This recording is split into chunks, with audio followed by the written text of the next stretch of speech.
Hello and welcome to Lord of the Board. My name is Sam Smith, and today we are going to be doing an overview and strategy guide for Sinbad in Unmatched Battle of Legends Volume 1.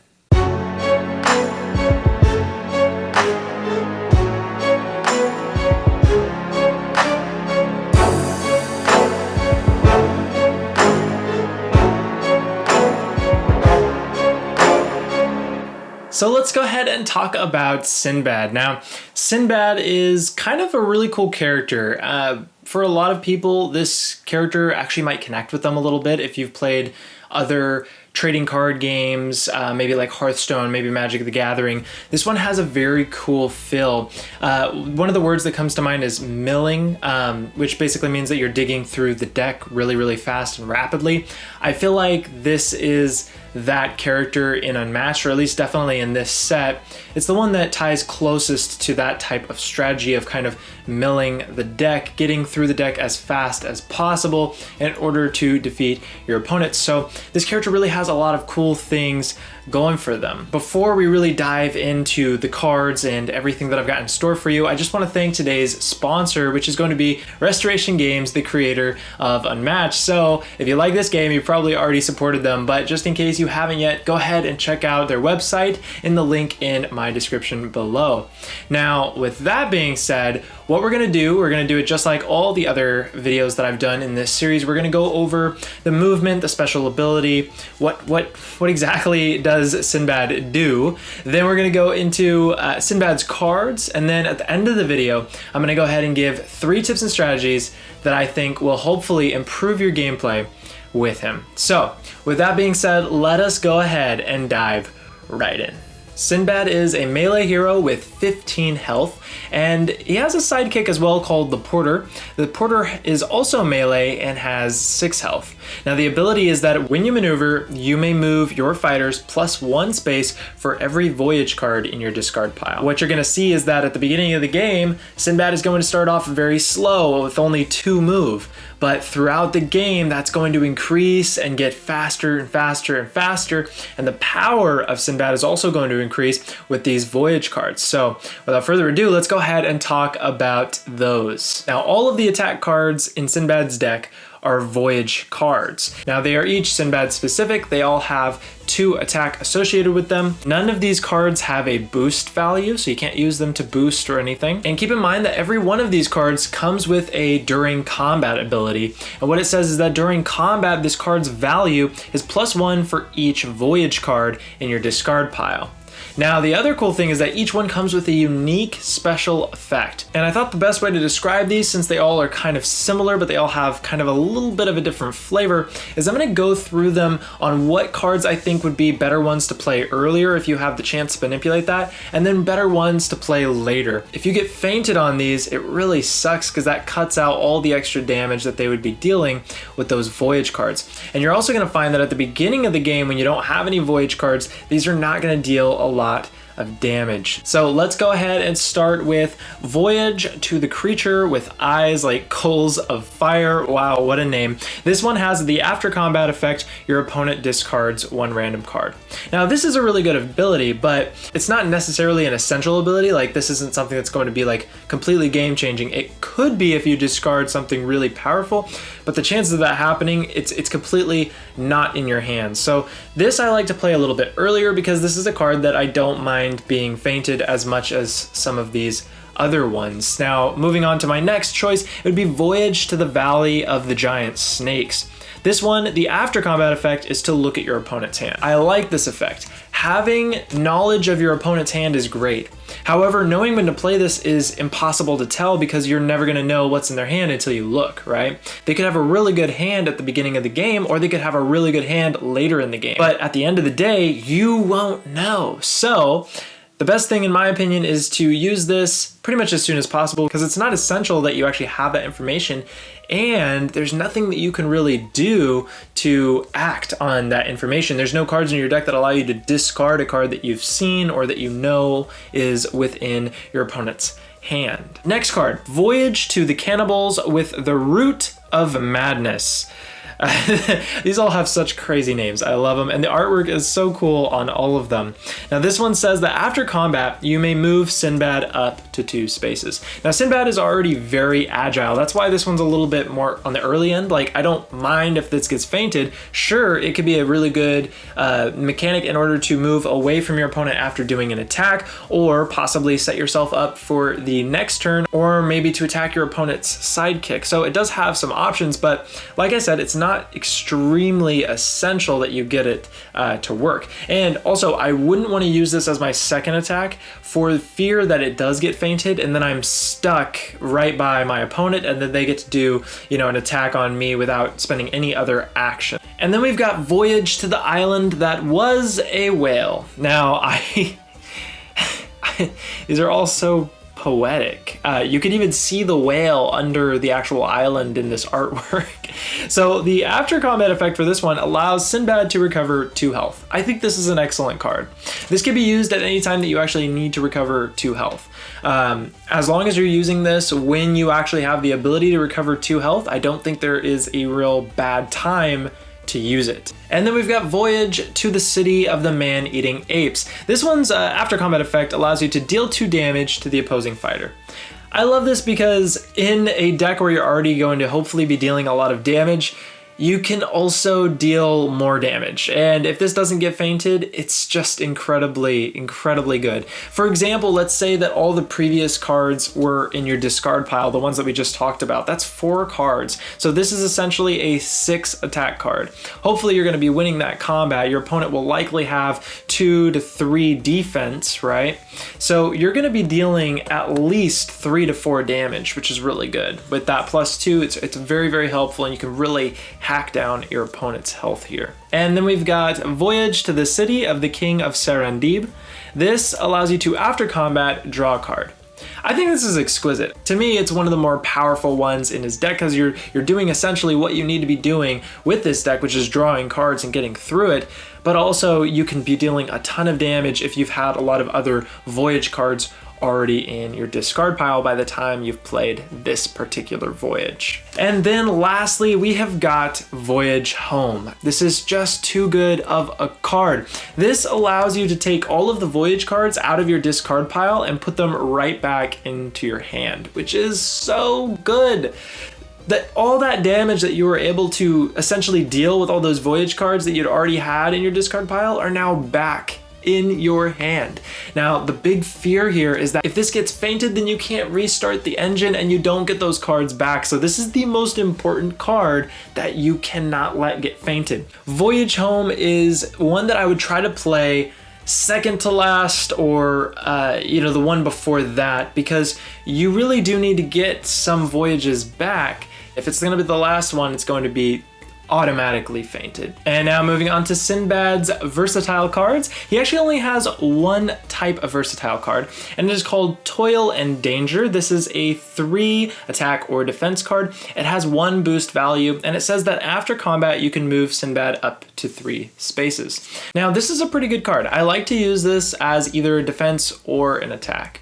One thing to keep in mind is that this as a defense is a very, very good defense card. This as an attack is a pretty average attack card. So thinking of it that way, you're gonna find your use, but you have 4 copies of this, so you have a ton of different options, and you are likely going to be drawing this at some point.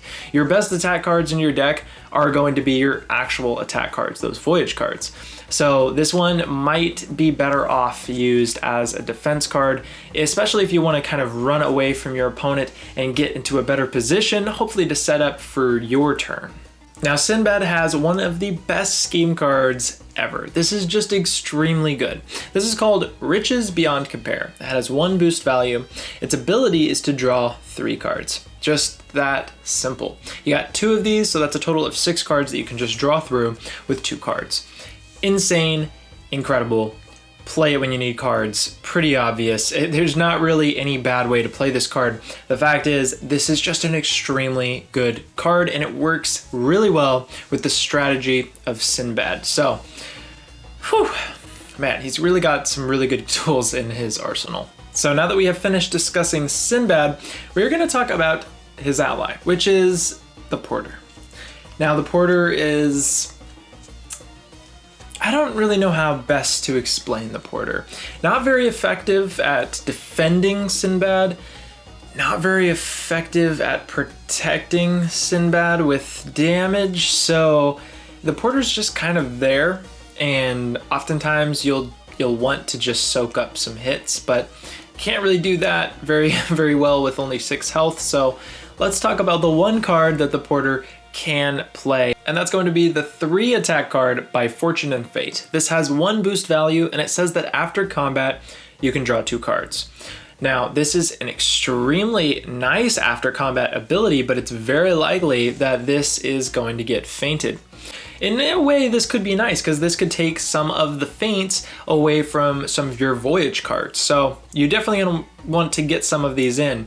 However, you still want to try and actually get these to work. My best advice would be to try and mix up attacks between Sinbad and the Porter, and that's the best way to kind of make sure that you're not being too predictable. So now let's go ahead and talk about the cards that can be used by Sinbad or the Porter, starting with the cards unique to this deck and then talking about some of the basic cards.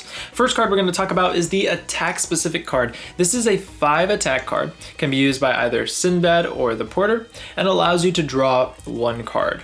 Playing this at really any point, maybe even with the Porter, would work really well because then your opponent really doesn't know what you're going to be doing with your Porter. They don't know what you're going to be doing with Sinbad, and you can kind of mix it up. So I really love this card's presence in this deck. However, this is the only copy, and so you never know when you're going to draw this. Sometimes you might not even see it throughout the whole game. And then we've got the 4 versatile card called Exploit. Now this is a 1 boost card. It says that after combat you can draw a card. One thing about Sinbad's deck is that, you know, he doesn't have any defense cards. So these versatile cards you're going to be having to use for defense at some point. But using it as a defense is kind of nice because you can almost guarantee drawing the card. So definitely a really good card to use as a defense in your deck. And then we've got Leap Away, which is just kind of a better version of Skirmish. This allows you to, after combat, if you won the combat, choose one of the fighters in the combat and move them up to 4 spaces. Now I love this card because it can be used as a defense mechanism. You can also use it as positioning, just like, you know, your normal Skirmish in any of the other decks. However, this one I feel like will more commonly be used as a defense, once again, just due to the fact that there are no direct defense cards in Sinbad's deck. And now moving on to the basic cards in Sinbad's deck, we've got Momentous Shift, which is the 3 attack or defense card, 1 boost value, and it says that during combat, if your fighter started this turn in a different space, this card's value is 5 instead. I like this as an attack card, obviously, and I think that it will likely get that bonus because Sinbad is super good at movement. There's a lot of cards that allow them to move earlier throughout their turn, as well as they just have that super high movement. So this card is really good within Sinbad's deck. We've also got Feint, of course. Now, I'm not going to go into super detail about Feint because I actually have a friend who did a video that breaks down when to use feints and how to react to your opponent's feints. I'm going to go ahead and link that down below. Check out that channel. Definitely give it a subscribe and like their video. Go ahead and tell him that the Lord of the Boards sent you. Really love his work on Unmatched, so please go support my friend. Check it out. And lastly, we've got good old Regroup. This is a 1 value attack or defense card with 1 boost, and this allows you to, after combat, draw 1 card. If you won the combat, draw 2 cards instead. And pretty much with all regroups, I like to use this to draw out feints, hopefully away from my Voyage cards or maybe away from a potential Porter attack to try and get some card draw there. These are really good to use for that purpose alone. Okay, so we have looked at all of the things within Sinbad's deck. Now, the kind of nice thing about Sinbad is that a lot of the cards are a little bit self-explanatory. Like, you know what they're supposed to do. You know their purpose in Sinbad's deck. Sinbad's main puzzle is attempting to survive the early game in order to basically hold the game long enough until he's ready to just overpower and overwhelm your opponent with all the extra movement, all the extra attack. In the beginning of the game, you're going to want to be very careful about positioning. Make sure you're not ending your turns close to your opponent. Try to keep some distance, jump in, do an attack, and then run away. You want to hold the game really slowly in the beginning because your attacks aren't going to be good, your movement's going to be pretty bad, and you're still a melee hero. So be very, very careful and just play out all of your voyages so that you can get to the end game. Now, just as a second tip, I think that the Porter, though not super powerful, does still have a purpose, and that is distraction. If there is any way that you can have your opponent waste a turn trying to chase down the Porter or attack the Porter, then the Porter has done their part. Another thing about the Porter that is kind of nice is that you can actually put the Porter in some choke points. This can happen with any sidekick, but with Sinbad, it might be a little bit more important. If you're able to close up a gap so that your opponent can't get to Sinbad, that might be really, really helpful in order to give yourself a couple more turns. Playing Voyage Home is a little bit of a strategy, right? Because you're gonna go back down to not dealing as much damage once you take all those Voyage cards out. If you have a hand of 7 cards, you have to discard down to 7 cards. So if you already have a pretty good hand, that's going to be the best time to play Voyage Home. If you have like 5 cards and you get, 5 more cards in your hand, you can actually discard some cards.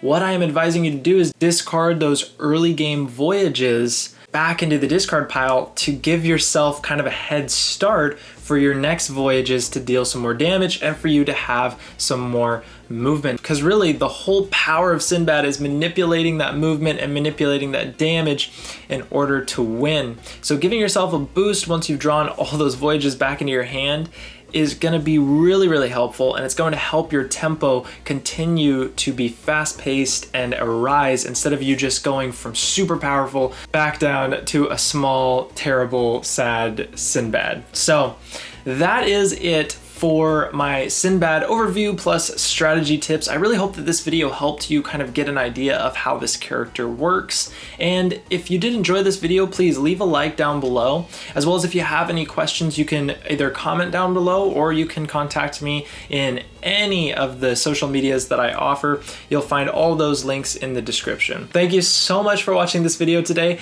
I really, really appreciate it. And with that, let's go ahead and drop the beat.